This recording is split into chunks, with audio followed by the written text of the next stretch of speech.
Hey, what's going on, guys? I hope you're doing well. It's been a minute since I've done a video on YouTube.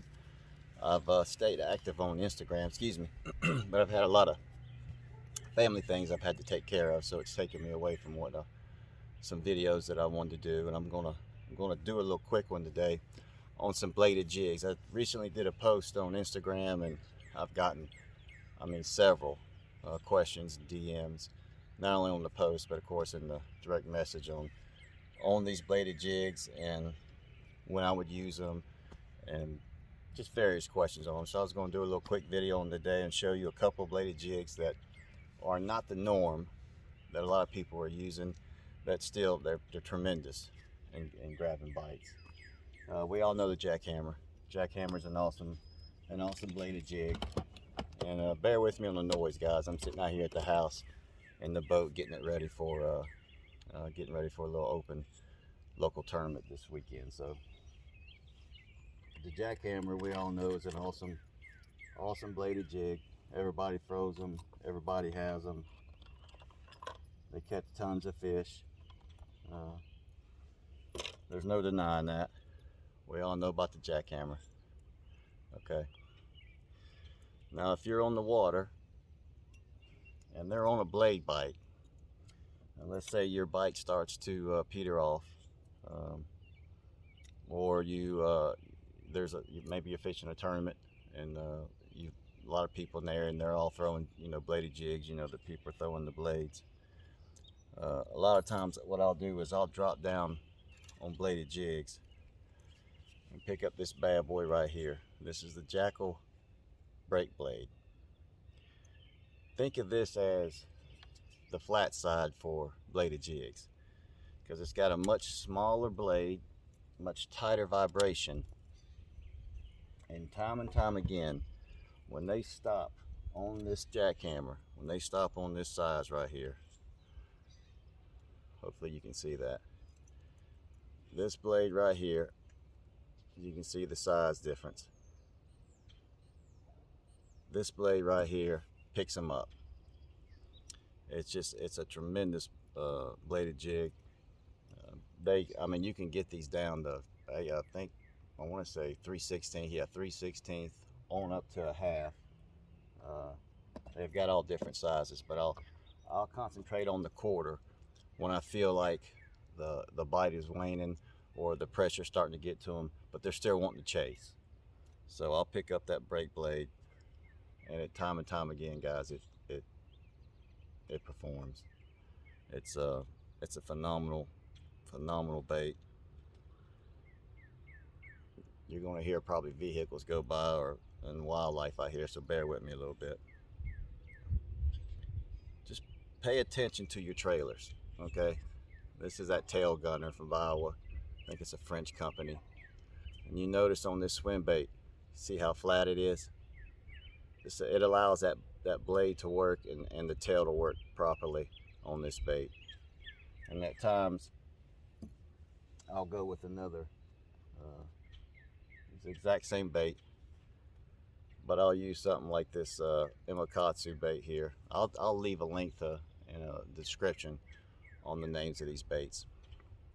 Just something with a little tighter wiggle on the back end, but for the most part, it's that smaller blade that gets them. It's that smaller blade. You can see the size difference there. I'm hoping that zooms in on it. It's the smaller blade, the smaller head, that is eliciting strikes from these fish that are seeing the regular bladed jigs all day. This bait right here, I got a ton of questions on. I mean a ton. This is really a tight kept secret. This bladed jig right here, this is the Imakatsu Moth chatter. Okay, and you can see the difference on that trailer. For some reason, in the pre-spawn, when water temps are still let's say upper 50s, and then they move into spawn, or some fish are spawning, but of course the whole wave hadn't, you know, not all fish are spawning, and water temps are up in the 60s. And staying the muddy water, they love a trailer like this. I have no idea why. I wish I had an answer, but this bait at times will outperform your swim bait as a trailer on your chatterbaits. It's just phenomenal. This is an old school Berkeley Havoc water dog. You can see that. It's just a green pumpkin with a black tail. You can use whatever color you like. I use that green pumpkin and black with this green pumpkin and black moth chatter, because it's just, it matches, and it stands out in that dirtier water. So, and you can there's times I'll cut these little legs off, and there's times I'll leave them on. I'll just leave them on at first and throw it and see how they react to it. And then if I'm not getting the bites I want, I'll cut the legs off. Sometimes it makes a difference, sometimes it doesn't. The small chatter is a great bladed jig for wood. A lot of people, you know, that's the kryptonite, so to speak, for bladed jigs is wood. But these moth chatters, as well as the break blades, they do a lot better around wood than jackhammers do. They float a little higher, so that makes them great for submerged vegetation and whatnot. But that right there, my friends, is a awesome bait. That trailer right there, and you can use whatever type of ribbon tail you want. For some reason, they can't stand it sometimes, and it'll outperform a swim bait. I wish I knew why, but it's just one of those things that works. I just happened to be doing one day, and boom, it started working. You know, sometimes you're on the water and you're experimenting, and that's really when you start learning and start finding little niches that help you catch more fish. One more I'm gonna share with you guys with I think it's Issei. It's Issei. They're of course JDM company. You know, guys, I'm JDM nut. They've got a bladed jig too. And see, you can go the other way with this and go with a bigger blade than the jackhammer. And at times, that's going to elicit more strikes. It's got a little bit bigger head on it. It's got a much bigger blade. You can see. And there's just times that you can go bigger than the jackhammer. And I say jackhammer, not picking on jackhammer. We all know that's awesome chatterbaits, but everybody throws them.